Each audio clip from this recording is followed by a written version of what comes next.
Hi, good morning guys, thanks for joining me. Absolutely stunning day today here down in the woods. It's always nice just to be able to get the odd day off over the weekend, which is a bit of a rarity for myself. So just before first light this morning I actually came down. I've just been looking just over the back end of the woods there where they did a little bit of felling work a few years ago, and it's nice now just to start to see them new pioneering species just to start to grow. There's plenty of birch over there, rosebay, willow, bracken and thistles and the likes. And for those of you which watch the channel regularly will know that I'm interested in natural tinders for fire lighting, and that's something which we're going to talk about today in this video here. For those of you that watch the channel regularly, you may have noticed that I use pine quite a bit as a tinder source. And again, you know, it is one of my favourite tinder sources out there. It's easy to harvest, it's very reliable, and regardless of the time of year you can always find it. And the way which I tend to use it is pretty much just basic, just in stick form like this. The most exotic I probably get with it is actually just putting a little bit of jute cord through it, just to keep it at hand there, so if you can make just a little bit of a tinder bundle, and also just use the Fatwood. Or probably every now and again I'll actually just scrape it down and just keep a healthy little tin's worth here. Sometimes referred to as Maya dust, it's just there at hand then. Certainly if the weather's bad I can just actually just tip it out, strike it with a ferro rod, and you pretty much got an instant fire.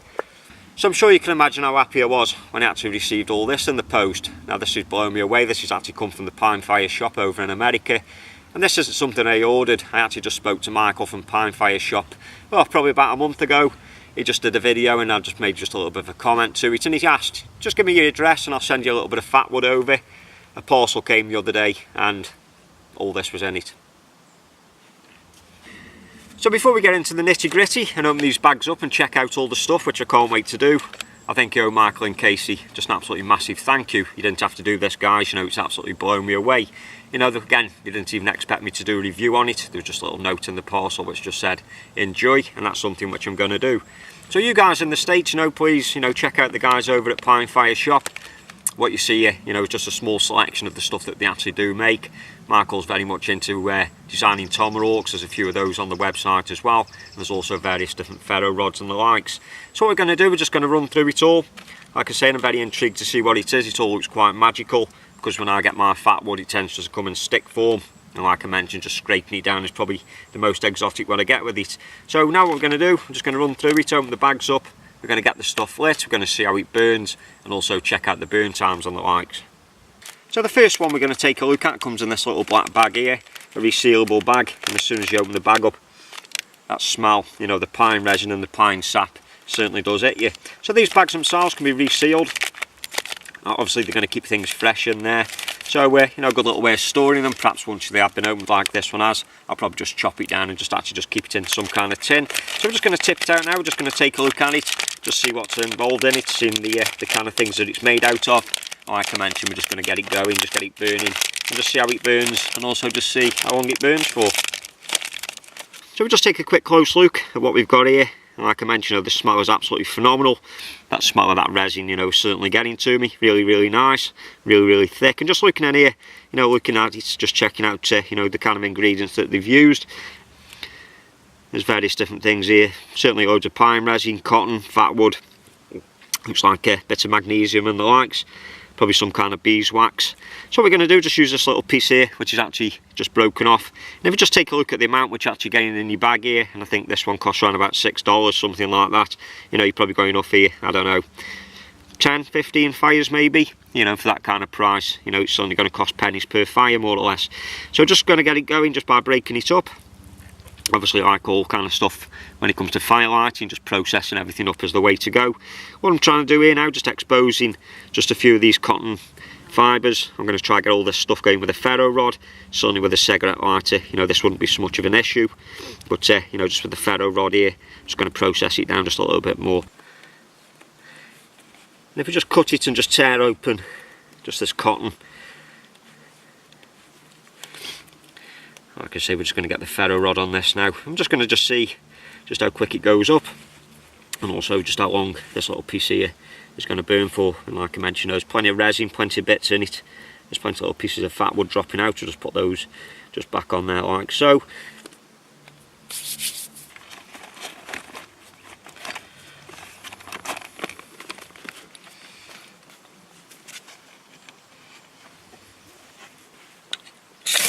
Okay, so here goes. There's quite a little bit of cotton just on the top here, so that's the first thing which I'm going to aim for. As you can see there, that went up very, very easily. Just got that black smoke coming from it now. That's probably the pine sap. And we're just going to just look at it now, just see how long it burns for. And that's just a little piece there. So 12:25. Obviously, I'm not going to bore you to death and make you watch every single second. But just interesting, like I say, you know, if you can get 10, 15 fires out of this, you know, certainly wet weather fires, there's certainly going to be no problem. Like I mentioned in the past, you know, pine sap or, you know, pine resin, fatwood is probably my preferred method when it does come to starting fires. Certainly in the UK here, because everything is so wet all the time, you know, the air temperature isn't always the ice, so, you know, using a good combustible thing like pine, you know, is always my preferred method anyway.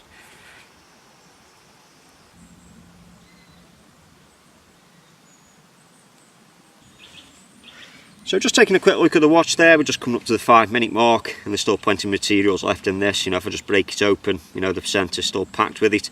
And with these kind of things, if you do find that they do start burning out just a little bit, you can always just turn them upside down then, and just get to the fresh materials underneath, you know, which obviously the flame hasn't touched.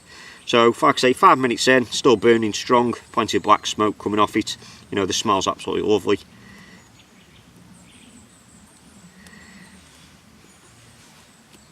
So just take a quick look now. This has been burning for 10 minutes. It's probably just got, you know, probably just another minute left. There's plenty of sap bubbling away just in the centre there. Like it does state on the website, you know, it is lightweight, which it is, water resistant. It also burns for a long time, you know, and that's, you know, it's very much true here. So 10-minute burn time just on that little piece. We did actually get just the top of the stump burning away as well. So, you know, what can you say? Absolutely brilliant stuff. It does exactly what it says. Highly flammable, waterproof. If it is that you're making fires in wet weathers, you know, that's probably a good choice, you know, just to be able to buy and just make a start using. The next thing I want to take a look at is this interesting looking thing here, referred to as the knotty time on the website. And what this is basically a pine knot. Now, for those of you which use pine regularly to make fires, pine knots have been used for hundreds and hundreds of years. And it's basically just where the branch is coming into the stump. If you can actually just break those out, it burns very bright. It also burns very hot. Now, for that just being a piece of wood, the weight of it, you know, is absolutely phenomenal. Looking just at the back end here, looks like it's jam-packed full of resin. Now, the idea behind these, I think, it's to split them open and just shave them down.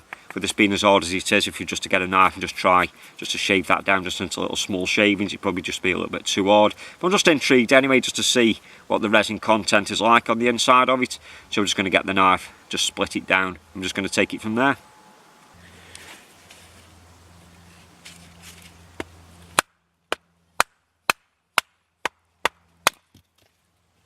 So just take a quick look inside that knot, and that's quite right, that's why the knot weighs so much. You know, it's purely down to the fact it's absolutely packed full of resin on the inside here. So again, with these kind of things, this will certainly last you a long time. Just in case just shaving just little bits down, like I mentioned, I actually keep it just in the tin. So I'll probably just keep this just in the Tinder pouch, just shave bits off it as and when I need it. Like I mentioned, you know, this is going to last quite a long time. So we're just going to come back down to the stump, just going to shave a bit off and just actually just see just how quick it actually ignites. So when it actually comes to scraping fatwood down, it's actually harder than what you think. Just listening to the sound of that, you know, it sounds like a piece of metal.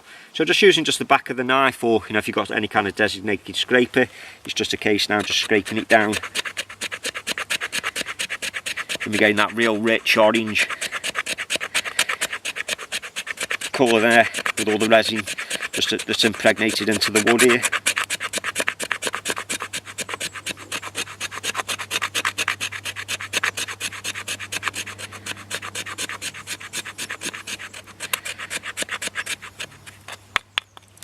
Okay, so that doesn't take too long, and I'm just going to pile it up. And that's one of the reasons why, you know, everyone likes these 90-degree spines on the back of the knives. Like I mentioned, not just for scraping down your ferro rod, but also just for processing down the wood just in the first place.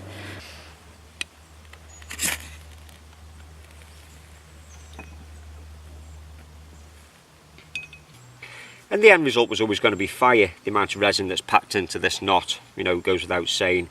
1 or 2 strikes of the ferro rod, and this is the end result. So from this then, I'd probably just put on just a bit more tinder, or things like where we are at the moment down in the pine forest. Things like pine cones always make the next good stage. Just actually just put those on, or next to the side, build your fire up. And again, pine resin and wet weather, you know, is certainly going to be the key. So if it was raining, I'd probably just go with this kind of option, you know, before using anything else like your dried grasses and the likes.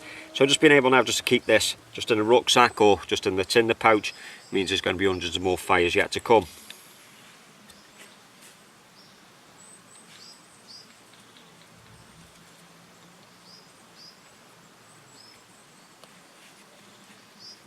The next bag which I want to take a look at was the largest bag out of the three, and that's this one here. And this is my first starter kit, basically a bag full of mixed flammable items. Again, everything's 100% natural, all sourced locally where Michael is over in North Carolina. But the idea behind this bag is if you're a budding woodsman, perhaps you just want to learn how to start making fires, there's everything in this bag here which is just going to make that process a lot more easier. So the camera will pick that up there. This is what you're greeted with when you open the bag. Again, the smell absolutely phenomenal. I'm just going to tip all the items out just on this stump. I'll just run through them quickly and we'll just talk about the ingredients, what they've actually used, just combine everything together.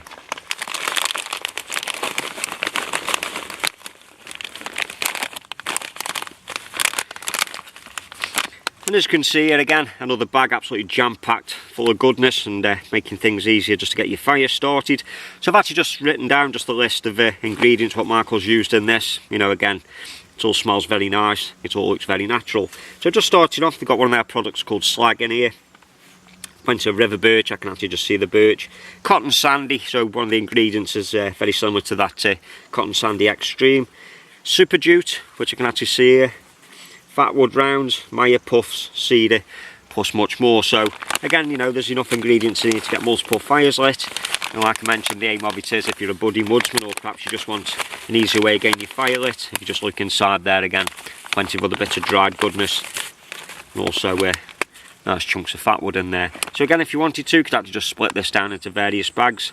These little pieces of fatwood, if you're stingy like myself, you can actually just keep them separate, scrape them down, and actually just use them at another time. So what we're going to do, just get a little pile of this going, just see how easy it is to combust. Just going to use the ferro rod again, and then again, I'm just going to check the burn time out. Obviously, because this is a mixture of all different things, if it were just burning perhaps just the dry stuff and a little bit of cotton, obviously it's not going to last as long. If it was that you know, you managed to get one of these big chunks, I think this is the cotton sandy in there, you know, and you've actually got one of those combusting at the same time.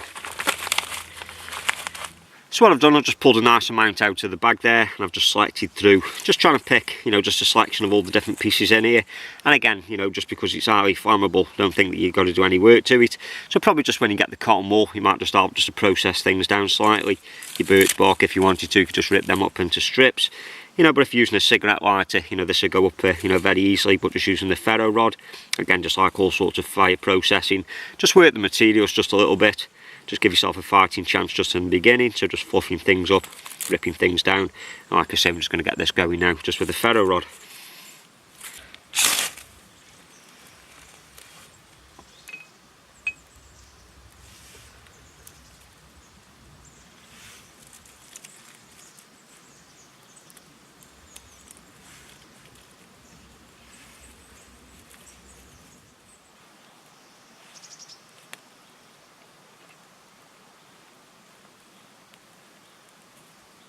So just taking a quick look at the watch now, and this has been burning for well over 10 minutes. A lot of that dry stuff has been burnt away. So what we got left here by the looks of it is the cotton. Now for those of you which use cotton wool and Vaseline, I'm not sure, you know, how Michael's managed to keep this going as long. There's a lot more ingredients obviously involved. But the combination which is used here, you know, just keeping this burning and burning and burning. You know, what the idea behind it is, you know, if it is that you're new to making fires, you're not quite sure, you know, the best things to burn, just getting hold of one of them kind of bags, you know, is going to take the guesswork out of it, and also just make the experience of making fires just a little bit more enjoyable. So it's fair to say that bag of mixed tinder burnt absolutely phenomenal. It burnt hot, and it certainly burnt for a long time. But that just leads me on now to the pièce de résistance. This is one of their lava bombs, one of the new products that they've done, so I'm led to believe. Again, waterproof, pocket size, you know, looking at it here, absolutely coated in magnesium, and it's one of the reasons I've just come from under the tarp and just come out into the open area just next to the fire pit. I've just actually just placed just a tray just in the fire pit there, so just to capture some of this this resin just as it's melting, you know, just contain that fire. And if this stuff wasn't flammable enough as it is, it's actually give you there, you know, another nice chunk of fatwood. So if it is that you're looking for an emergency tinder source, according to the website, this is the one. So like I say, we're just going to get in the fire pit now, get it started, and just see what it's all about.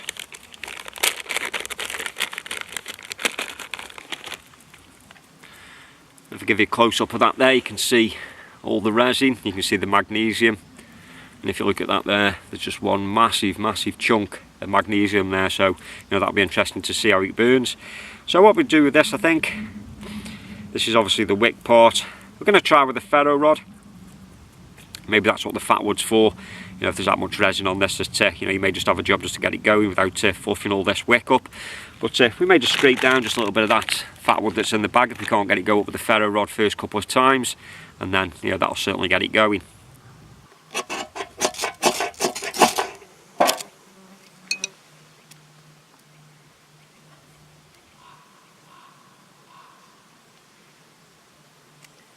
I'm just checking the watch here, it's now 2 o'clock, so we'll just check just how long this bad boy's going to burn for. And the idea, I suppose, is just to let this fire just to climb just up from the wick here.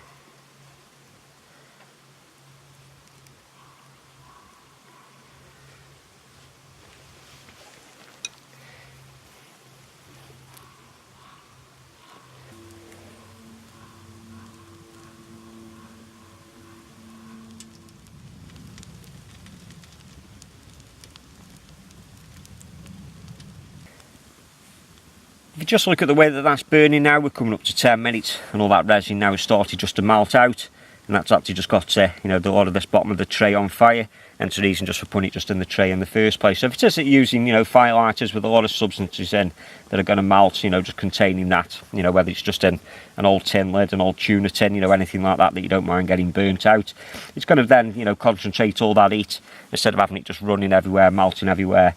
There's a good chance of setting the woodland on fire. So just containing things, just concentrating that heat. But it is at the moment, it certainly doesn't need any help. That'll pretty much get any kind of fire going. So just take a quick look now. We've just reached the 20-minute mark, and as you can see here, everything's still burning well. A lot of this is just started to break down now. This resin here, is still very flammable. It keeps combusting every now and again. But I think just the shape of the tray has actually just forced some of this resin just to come down the side here. So if it is that you wanted it just to carry on burning just a little bit longer, we just could move that across. But if it was that was under your tinder bundle, this would pretty much get any kind of fire going. Everything would have had to be absolutely saturated, or you're probably trying to burn 4-inch logs or something. And here we have the end result after 25 minutes. Everything now there is burnt away. There's a little bit of resin just still knocking about just in the bottom of the tray here. There's a little bit of heat still retained just in the metal there, so just showing just how hot that fire starter was. Now I've never seen a fire starter last 25 minutes. I've used wet fires and the likes in the past, but to me, that's just phenomenal. So if it is that you're looking for a fire starter, which is going to get your fire started, pretty much regardless of the situation, something that's going to burn hot, something that's going to burn for a long time, something that you can just keep in, just the pocket of a rucksack, then probably these lava bombs, would suit you down to the ground. So there we have it, guys, just a quickie on these awesome products here from the Pine Fire shop. And like I mentioned, if it is that you're looking for emergency tinder source, these can just be kept just in the pocket of a rucksack, or just shaved down and just kept in the tinder pouch. So if you guys over in the States, please check them out. I'll put the link of their website just in the bottom of the description box here. And also Michael's got a YouTube channel at Pine Fire. Again, some awesome stuff on there. Shows all the latest products, the best ways to use them. Also a little bit about tinder talk, and also a lot about fire talk. So like always, guys, I'll just leave and say thanks a lot for you stopping by and watching the video. Like always, until next time, you take care, and I'll see you again.